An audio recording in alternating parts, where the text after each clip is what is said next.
নমস্কার বন্ধুরা, আমি মধুস্মিতা। আমার চ্যানেলে আপনাদের সকলকে জানাই স্বাগত। তো আজকে দুপুরের জন্য বানিয়ে নিয়েছিলাম রসুন ফোড়ন দিয়ে বিউলির ডাল। তার সাথে আছে আলু মোচার পোস্ত আর বড়ি ভাজা। আর এই সব কিছু রান্নাগুলো আমি আপনাদের সাথে শেয়ার করব।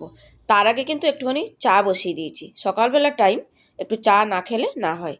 শরীরের জন্য একটু চা খেলে যেন শরীরে একটুখানি এনার্জি আসে। আর অন্যদিকে ভাতের জলটাও চাপিয়ে দিয়েছি, মানে জলটা ওইদিকে গরম হচ্ছে আর এদিকে আমার চাও ছাকা হয়ে গেছে। 2 কাপ মতো চা ছেঁকে নিলাম। এবারে ওর বাবাকেও চাটা দিয়ে দেবো আর আমি রান্নাঘরে দাঁড়িয়ে দাঁড়িয়েই মানে চাটা খাবো আর এদিকে বাদবাকি কাজগুলোও করে নেবো। আর মোচাটা আগের দিন রাত্রিবেলায় আমি ছাড়িয়ে রেখে দিয়েছিলাম, যেহেতু মোচা ছাড়াতে একটুখানি সময় সাপেক্ষ, তাই জন্য মোচা ছাড়িয়ে রেখে দিয়েছিলাম রাত্রিবেলা। আর মোচা পোস্ত দুটোই কিন্তু আমার বোন পাঠিয়ে দিয়েছিল। ও কিন্তু দুটো মোচাই পাঠিয়েছিল, একটা ছোট ছিল একটা বড় ছিল।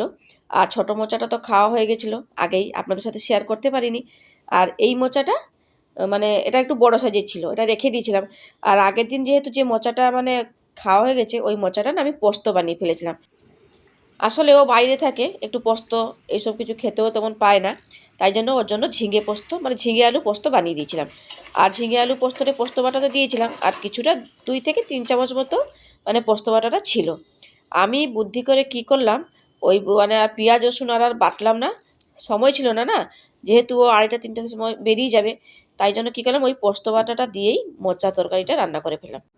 শুধু মোচা নয়, তার সাথে থোড়ও দিয়ে দিয়েছিলাম। ফাঁকিবাজি কাজ, যে মানে দুটো সবজিকে একসাথে রান্না করে দিয়েছি। কিন্তু বন্ধুরা বিশ্বাস করুন, দুর্দান্ত হয়েছিল খেতে। তাই জন্য আজকে ভাবলাম, আজকে তাহলে আপনাদের সাথে একটু শেয়ার করে ফেলি মোচার পোস্ত। থোড় দেবো না, আলু আলু আর মোচা দিয়েই পোস্তটা বানাবো। তো যাই হোক, এদিকে দেখুন বিউলির ডালটা ভালো করে ভেজে নিয়েছিলাম লালচে করে। ভালো একটা গন্ধ বেরোতেই তারপরে 2-3 বার ধুয়ে ভালো জল দিলাম, তার সাথে একটুখানি নুন দিয়ে সেদ্ধ করতে বসিয়ে দিয়েছিলাম। আর যতক্ষণ ডালটা সিদ্ধ হচ্ছিল না, সেই সময় আমি আলুটা ডুমু ডুমু করে কেটে নিয়েছি, যেমন পোস্ত মতন কেটে নিয়েছি, তার সাথে মোচাটাও কেটে হলুদ জলে ভিজিয়ে রেখে দিয়েছি। আর এদিকে বেশি করে একটুখানি পেঁয়াজ কেটেছি আর রসুনটাও মানে ছাড়িয়ে রেখেছি, থেতো করবো। যাই হোক, এরপর কি করলাম, ওই সর্ষের তেলে গরম করে তাতে প্রথমে আলুগুলোকে লালচে করে ভেজে নেব। আলুটা একটু ভালো করে ভাজলেই না, তাহলে এই মোচার পোস্তটা খেতে দুর্দান্ত লাগবে, মানে ভালোই লাগবে খেতে। যাই হোক, এখন আলুর মধ্যে নুন আর হলুদ গুঁড়োটা দিয়ে বেশ আলুটাকে একটুখানি লাল লাল করে ভেজে নেব। ভেজে তুলে রেখে তারপরে আমি মোচাটা রান্না করব। তো বন্ধুরা, এই রান্নাটা না কিন্তু বাড়িতে একবার হলেও আপনারা ট্রাই করবেন। আর ওইদিকে দেখুন, আলুটা তো ভাজতে বসিয়ে দিয়েছি আর এদিকে শিল পাতিয়ে নিয়েছি, পাশেই দাঁড়িয়ে দাঁড়িয়ে ভরে পোস্তটাকে বেটে নেব। বেশি করে একটুখানি পোস্ত নিয়েছি, পোস্ত মানে মোচার পোস্ত করব, আর যদি থাকে থাকবে। যাই হোক, শিলে পোস্ত বাটার টেস্টই একটা আলাদা হয়, তাই না? যাই হোক, পোস্ত বাটা হাফ বেটেছি। এদিকে দেখুন আলু ভাজাটাও হয়ে গেছে। এবার আলু ভাজাটাকে তুলে নিচ্ছি। আলু ভাজাটা হয়ে গেলে মোচা ভাজবো। পোস্ত কিন্তু এখনও অবধি বাটা হয়নি। যাই হোক, মোচাটা ভাজতে বসিয়ে দিয়ে তারপরে আমি করব, মানে পোস্তটা বেটে নেব। এদিকে দেখুন সর্ষের তেলের মধ্যে পেঁয়াজটা দিয়ে দিলাম, বেশি করে কিন্তু পেঁয়াজ দিলাম, আর একটুখানি পেঁয়াজ রেখে দিয়েছি ডাল ফোড়নের জন্য। যাই হোক, পেঁয়াজটা একটুখানি লাল লাল করে ভেজে নিয়েছি, বেশি লাল করার কোনো প্রয়োজন নেই। আর এরপর মোচাটা দিয়ে দিলাম। আর বন্ধুরা, আপনারা ভাববেন মোচাটা তিতো লাগবে, কিন্তু মোচাটা না খুবই ভালো, একদমই তেতো লাগেনি, কোনো মানে কষ্টে ভাবও নেই। যাই হোক, ওই একটুখানি নাড়াচাড়া করে দিয়ে নুন আর হলুদ গুঁড়ো দিয়ে মিশিয়ে নিলাম, মানে একটু ঢাকা দিয়ে দিয়ে এবারে এই মোচাটাকে ভাজবো। ততক্ষণে চলুন এবার 2-3টে কাঁচা লঙ্কা দিয়ে এই পোস্তটাকে একটুখানি বেটে নিই। একবারে পোস্তর সাথে কাঁচা লঙ্কা বেটে দিলেই ভালো হবে। ঝালটাও তেমন যে যেমন খাবেন সেই অনুযায়ী আপনারা ঝালটা দিয়ে দেবেন। একবার হলেও এই মোচার পোস্তটা বানিয়ে আপনারা খাবেন আর কমেন্টস করে আমাকে জানাবেন আপনাদের কেমন লাগলো। বাড়িতে মোচা এলেই তো সবসময় আমরা এই মোচা চিংড়ি, মোচার তরকারি এইসবই বানিয়ে খেয়ে থাকি। একবার এইভাবে বানিয়ে খেয়ে দেখবেন, কিন্তু ভালো লাগে। আমি কিন্তু এটা কোনো কারো কিছু কাছ থেকে শুনিও নি, দেখিও নি, পুরোপুরি আমার মাথা থেকে এসছে, আমি রান্না করেছি। যাই হোক, খেতেও তেমন ভালো হয়েছিল, তাই জন্য বানালাম আরও একবার। এই যে দেখুন পোস্ত বাটাটাও হয়ে গেছে আর ওইদিকে দেখুন মোচাটাও ভাজা হয়ে গেছে। মোচাটা দেখুন কতটা নরম হয়ে গেছে। যাই মোচাটা মানে ভাজতে ভাজতে সেদ্ধও হয়ে গেছিলো, যেহেতু ঢাকা দিয়ে দিয়ে ভেজেছি। আর আলুটাও তো মোটামুটি সেদ্ধ হয়ে আছে। দেখুন এরপর দিয়ে দিলাম পোস্ত বাটা, মানে পোস্ত আর কাঁচা লঙ্কা বাটা। বেশ একটুখানি 1 থেকে 2 মিনিট এইভাবে ভাজা ভাজা করে নিয়ে তারপরে জল দেবো। আর জলটা কিন্তু বেশি দেওয়ার প্রয়োজন নেই, মানে মোচাতে একটুখানি না চিনি দিয়ে দিলাম, আর নুনটা একটুখানি বুঝে সুঝে দেবেন। চিনি দেওয়ার পর একটুখানি হলুদ গুঁড়ো দিয়ে দিলাম, ব্যাস একটুখানি ভেজে নিলাম পোস্তটাকে। পোস্ত ভেজে দিলে কিন্তু আরও টেস্টটা আবার বাড়ে। ওই জল দিয়ে দিলাম, যেহেতু সব কিছু সেদ্ধ হয়ে আছে বেশি জলটা দিলাম না, ওই বাটি ধোয়া জলটাই দিয়ে ঢাকা দিয়ে রেখে দিলাম। যাই হোক, মোচাটা হতে থাকুক। আর এদিকে কিন্তু আমি ডালটা একবার দেখে নেব।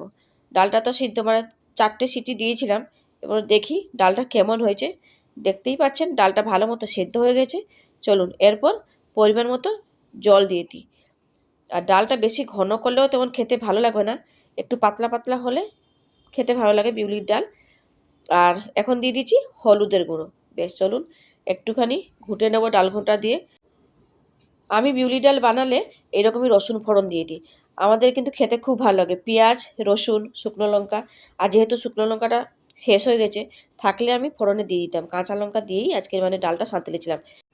আর বন্ধুরা দেখবেন, যদি বিউলি ডাল থাকে না, তার সাথে যে কোনো পোস্ত রান্না হলেই মানে ভাত খাওয়াটা পুরোপুরি জমে যায়, তাই না? আর ভীষণ তাড়াহুড়ো করে আমি রান্নাবান্না করছি, ওইদিকে পোস্ত বসিয়েছি, এদিকে কিন্তু ডালটা হাতা দিয়ে ঘুটে যাচ্ছি, মানে নুনটা দিলাম না, একটুখানি মিশিয়ে নিলাম। এরপর একটা বাটির মধ্যে ঢেলে রেখে দিচ্ছি। ডালটা ঢেলে নেওয়ার পর ওইদিকে আমি মোচাটা কত দূর রান্না হলো সেটা আবার দেখে নেব। এই যে দেখুন, মোচার পোস্ত পুরোপুরি রেডি হয়ে গেছে। এরপর একটা বাটির মধ্যে আমি ঢেলে নিচ্ছি। তারপর কড়াইটা ভালো করে ধুয়ে নেব, তারপরে ডালটা সাঁতলাবো। আমার মোটামুটি ইচ্ছা ছিল ওই সকালবেলা রান্না করব ওই বিউলির ডাল আর এই মোচার পোস্ত, ওই দুটোই করেছিলাম। আর বড়ি ভাজাটা একটুখানি দেখলাম প্লাস্টিকের মধ্যে 5-6টা বড়ি পড়ে আছে, তাই জন্য একটুখানি বড়িটা ভেজে দিলাম। যে প্রথমেই মানে ওই যে ডাল সাঁতলানোর আগেই একটুখানি বড়িটা ভেজে নিচ্ছি, তাহলে পরে আর বড়ি ভাজতে লাগবে না, আবার তেল দাও বড়ি ভাজো, তাই জন্য একটুখানি সঞ্চয় করার জন্য প্রথমেই বড়িটা ভেজে নিলাম। আর ওই তেলেই কি করবো, বিউলি ডালটাকে সাঁতলে নেব। আমার কিন্তু না মানে ভাতের সাথে এই বড়ি ভাজা খেতে না খুব ভালো লাগে। তাই জন্য বড়ি থাকলেই, যদি বাজারে যাই বড়ি দেখতে পেলেই বড়ি কিনে নিয়ে আসি, ওই ভাতের সাথে ভেজে আমরা খাই। যাই হোক, ওই তেলের মধ্যেই ফোড়নের জন্য দিয়ে দিলাম পেঁয়াজ আর কাঁচা লঙ্কা, মানে চেরা কাঁচা লঙ্কা। তার সাথেও দিয়ে দেবো ওই থেতো করা রসুন, রসুনটাকে একটুখানি না থেতো করে নিয়েছিলাম। বেশ, এরপর ভাজবো লালচে করে, মানে প্রথমে ভেজে নেব। শুকনো লঙ্কা থাকলে ভালো হতো, শেষ হয়ে গেছে, কি আর করা যায়, কাঁচা লঙ্কা দিয়েই কাজটা চালিয়ে নিতে হবে। এই যে দেখুন পুরো লাল লাল করে ভাজা হয়ে গেছে। চলুন এরপর ডালটা আরও একবার মিশিয়ে নিচ্ছি, ডালগুলো বসে যায় না নিচে, তাই জন্য একটুখানি মিশিয়ে নিয়ে ঢেলে দিলাম কড়াইতে। বেশ, ডালটা এরপর ফোটাতে থাকবো। ডাল যত ফোটানো হবে ডালের টেস্টটা কিন্তু ততটাই আসে।